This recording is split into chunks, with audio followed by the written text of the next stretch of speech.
स्वागत है आपका YouTube चैनल दिव्य सागर पर।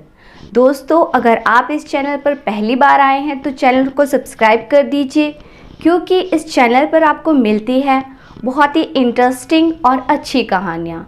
तो चलिए शुरू करते हैं आज की कहानी।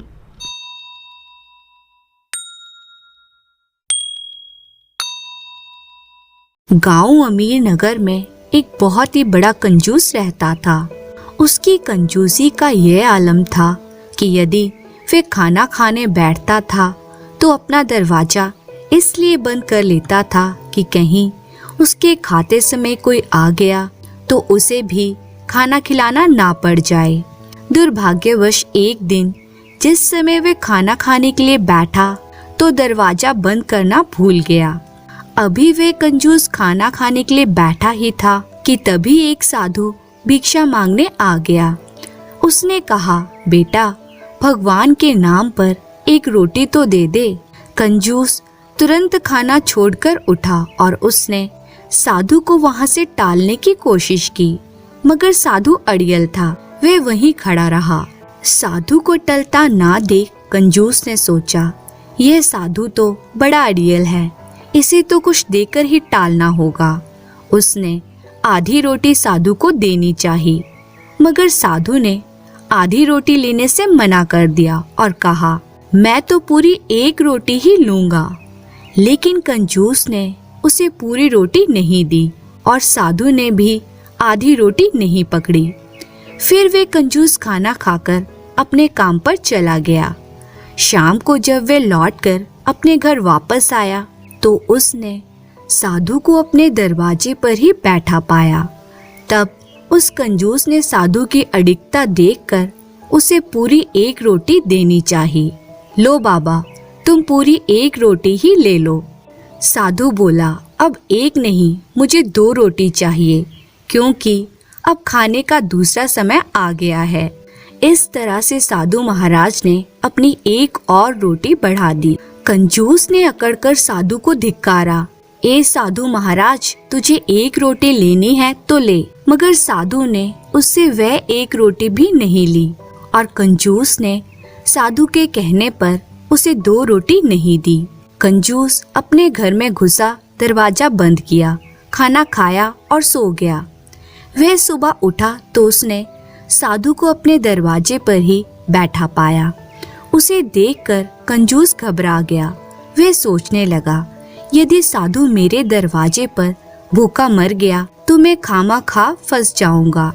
तब उसने साधु को 2 रोटियां देनी चाहिए, मगर फिर साधु ने कहा, अब तो खाने का तीसरा समय आ गया है, अब मुझे 3 रोटियां चाहिए। लेकिन इस बार भी कंजूस ने उसे 3 रोटियां नहीं दी और साधु ने उससे 2 रोटियां नहीं ली। इस प्रकार 4 दिन बीत गए। साधु 4 दिनों तक भूखा रहा तो उसके शरीर में परिवर्तन आना स्वाभाविक ही था।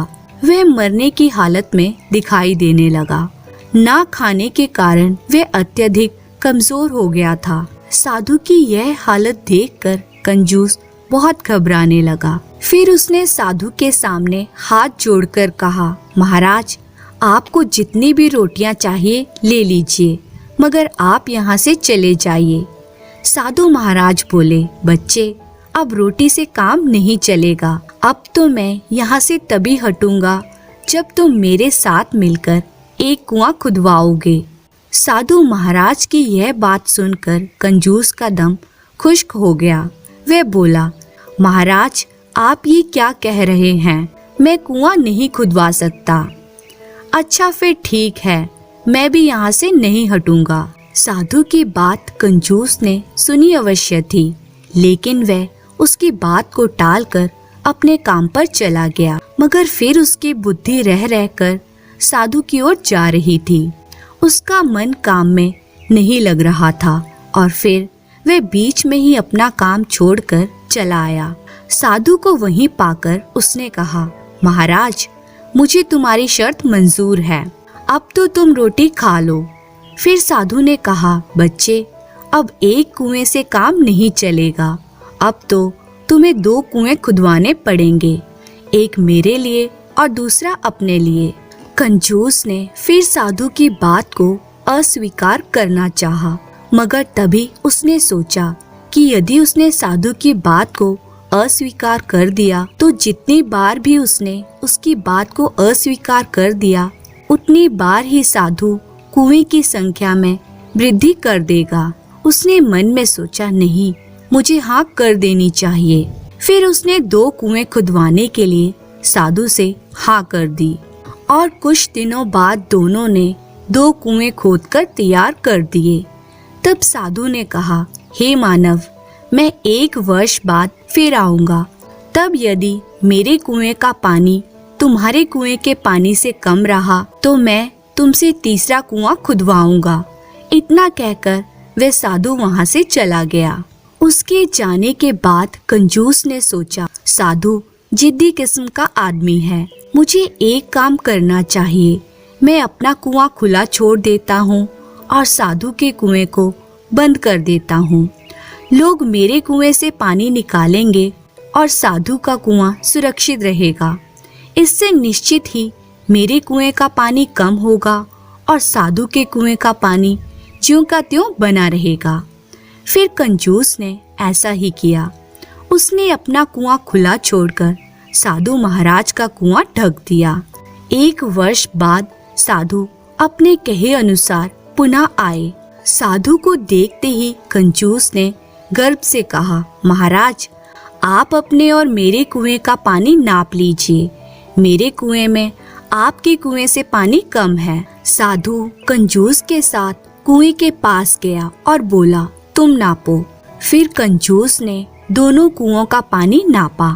नापते ही वह हड़बड़ा गया। उसे साधु की शर्त याद आ गई। उसने कहा, महाराज, आप मुझसे किसी की भी कसम ले लें, मैंने आपके कुएं से किसी को भी पानी नहीं लेने दिया, जबकि मैंने अपने कुएं को लोगों को पानी भरने के लिए खुला छोड़ दिया था।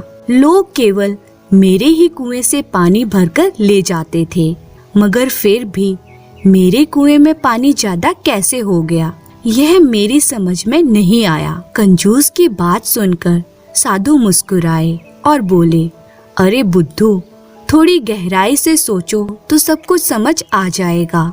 कंजूस ने अपने दिमाग पर बहुत जोर दिया, लेकिन उसकी समझ में कुछ नहीं आया।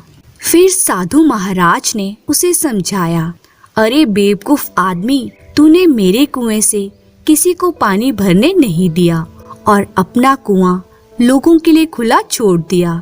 तू नहीं जानता, अकल के अंधे आदमी, कि दान देने से धन कभी घटता नहीं है, तिजोरी में रखने से वह घट जाता है। इसलिए मेरे कुएं से तुमने पानी नहीं निकालने दिया और अपने कुएं से खूब पानी भरवाया, तभी तो तुम्हारे कुएं का पानी मेरे कुएं के पानी से ज्यादा रहा।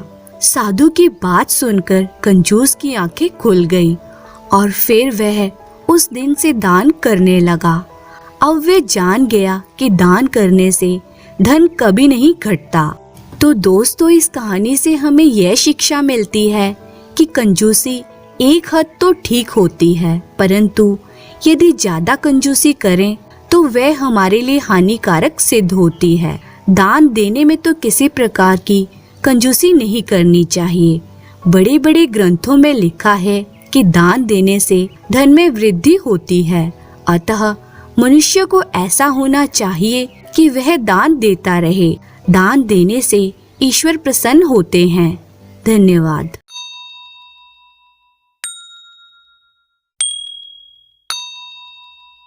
भसीनपुर गांव में मोहन नाम का एक भिखारी रहता था। वह बहुत ही कंजूस था। उसने भीख में मिले भोजन से बचे हुए सत्तू को संचित करके एक घड़ा भर लिया था। उसने उस घड़े को एक छिक्के के बीच में अपने बिस्तर के ठीक ऊपर टांग रखा था। रात के समय वह बिस्तर पर लेटकर लगातार उस घड़े को देखा करता था। एक रात वह उस घड़े को देखते हुए सोचने लगा, अगर देश में अकाल पड़ जाए तो मुझे इस घड़ा भर सत्तू को बेचकर 100 रुपए तो मिल ही जाएंगे। उन्हीं रुपयों से मैं 2 बकरियां खरीद लूंगा। उन बकरियों के हर 6 महीने पर अगर 4-4 बच्चे भी हुए तो हर साल 16 बच्चे होंगे। उनमें से 8 तो बकरियां होंगी ही। इस तरह 2 साल बाद मेरे पास 10 बकरियां हो जाएंगी। इस कल्पना के आते ही वह प्रसन्न हो उठा। वह और आगे सोचने लगा, मैं उन बकरियों को पालूंगा तो 2 वर्ष पश्चात मेरे पास 50 बकरियां तथा 48 बकरे हो जाएंगे। मैं उन 48 बकरों को भी बेचकर बकरियां ही खरीद लूंगा। इस तरह मेरे पास 100 बकरियां हो जाएंगी। उनसे प्रतिवर्ष मुझे 800 बच्चे प्राप्त होंगे। उन्हें बेचकर मैं गाय खरीद लूंगा। जब गायों का समूह बन जाएगा और मेरे पास 100 गायें हो जाएंगी तो उनके बच्चों को बेचकर मैं भैंस खरीद लूंगा। भैंसों के पश्चात घोड़ों का समूह बनाऊंगा और तब हर समूह के बच्चों को लेकर जो धन प्राप्त होगा उससे एक विशाल भवन बनवाऊंगा। मेरे विशाल भवन तथा मेरी संपन्नता को देखकर अनेक लोग मुझे अपना दामाद बनाना चाहेंगे, लेकिन मैं तो केवल रूपमती से ही विवाह करूंगा। जब रूपमती भीख देने अपने मकान से बाहर आती है तो उसके आगे अप्सराओं का सौंदर्य भी फीका जान पड़ता है। मेरी संपन्नता के कारण उसके पिता उसका विवाह मेरे साथ अवश्य ही कर देंगे।